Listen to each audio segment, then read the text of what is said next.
Would delisted Ben Hobbs really change the needle at Collingwood? Let's talk about it.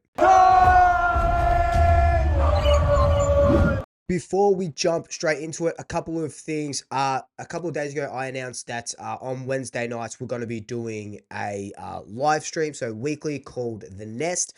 So I'm not sure what time we're going to be doing it every week, so I'm going to trial out a couple of times.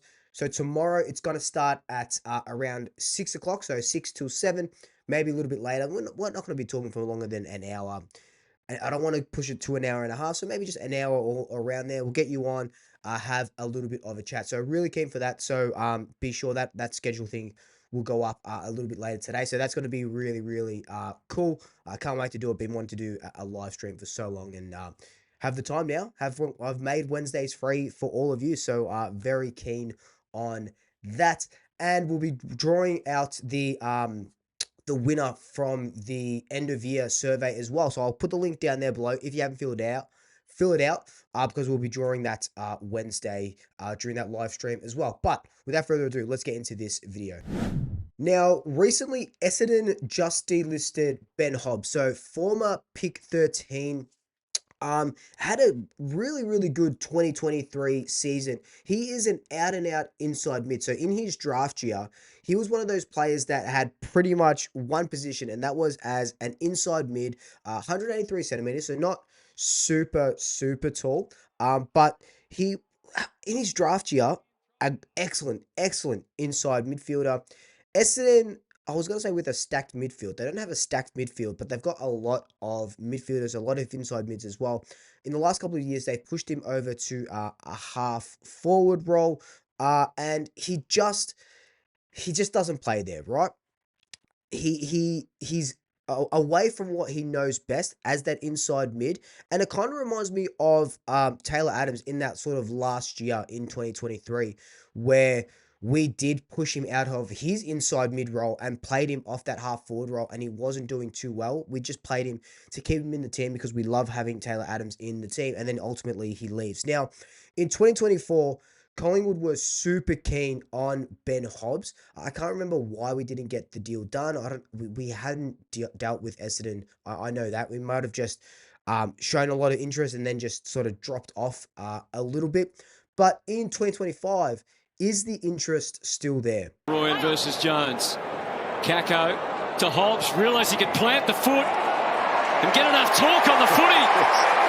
And they are doing all the talking at the moment, the Bombers. Now, I bring this up because there were a lot of people saying that it's a free hit, sort of go for him. He's, what, 22 years old? And this is what you were saying on Instagram.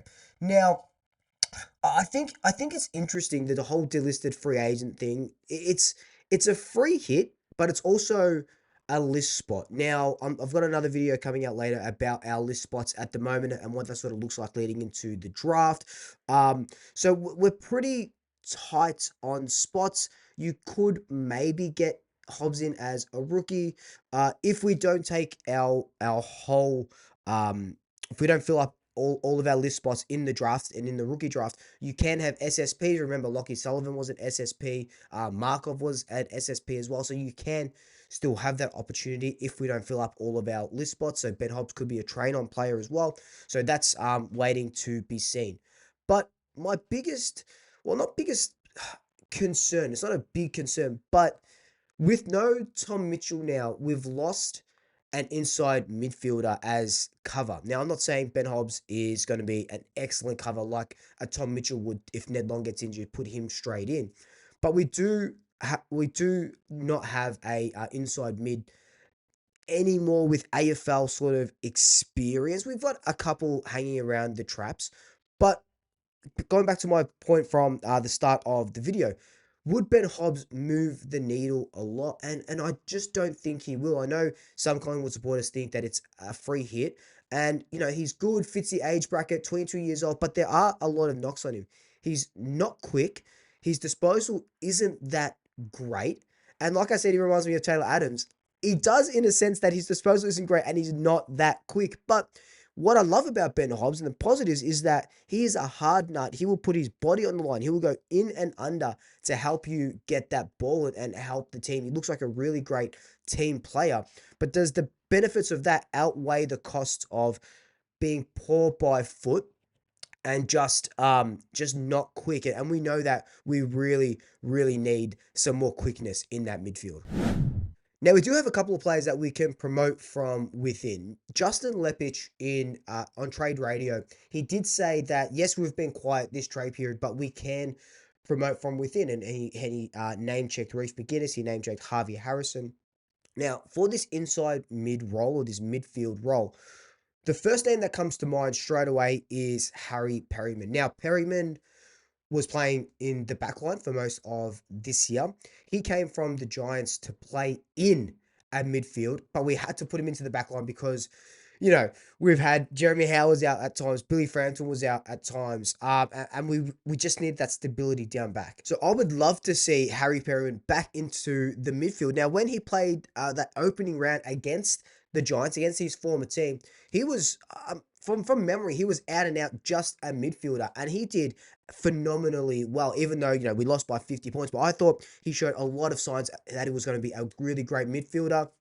I think he's a natural successor to some of the older players down there. He's got a really good footy brain, and I've heard that they want to turn him into a Pendles type player, in the sense that he's the one in the midfield that's controlling everything and being the conductor there, because we know what we look like when we don't have Pendles. Look at the Gold Coast game, look at the prelim. When we don't have Pendles there, we turn to shit, for lack of a better term.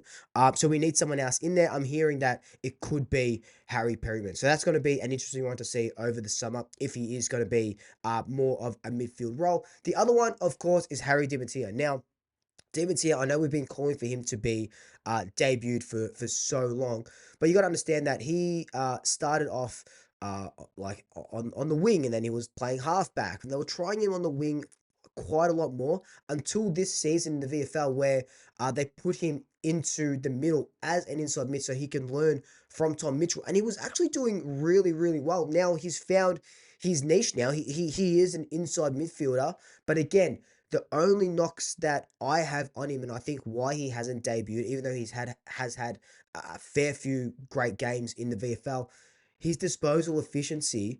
Why is it that some of these inside mids just get the ball and hack it forward? Like, I understand they're in the middle of the pack, they're just trying to get it out and kick it down forward. I understand that, but you still need to be efficient going forward, and I think that's something that we can sort of teach Diamantia. Again, it's going to be good to see what he looks like with better mids around him. I'm not saying that the VFL don't have good mids, but I'm talking like if he's giving the ball off to a Pendles and a Nick Dacos or Josh Dacos or Jordan De Goey, it's going to be a little bit more interesting to see how he goes in that environment, as opposed to trying to win the ball and trying to boot the ball forward. So that's another inside mid option, and that's why we were looking at players like mids like Clayton Oliver, Jai Simpkin. Would have cost us the world for Jai Simpkin, and I can see that Ben Hobbs is a cheaper option than that. But we do have players that we can promote from within, so that's going to be interesting to see over the summer how that sort of looks. So at the end of the video, I passed the question on to you. Would Ben Hobbs be a good signing for the Pies, 22 years old, inside mid, or do we promote from within? Is it Diamantia? Is it Perryman? Is it someone else that I haven't mentioned? Let me know your thoughts down below. But until then, like, comment, subscribe, tell your family, tell your friends, tell your pets, and until next time, double shackers. I'll swoop you later.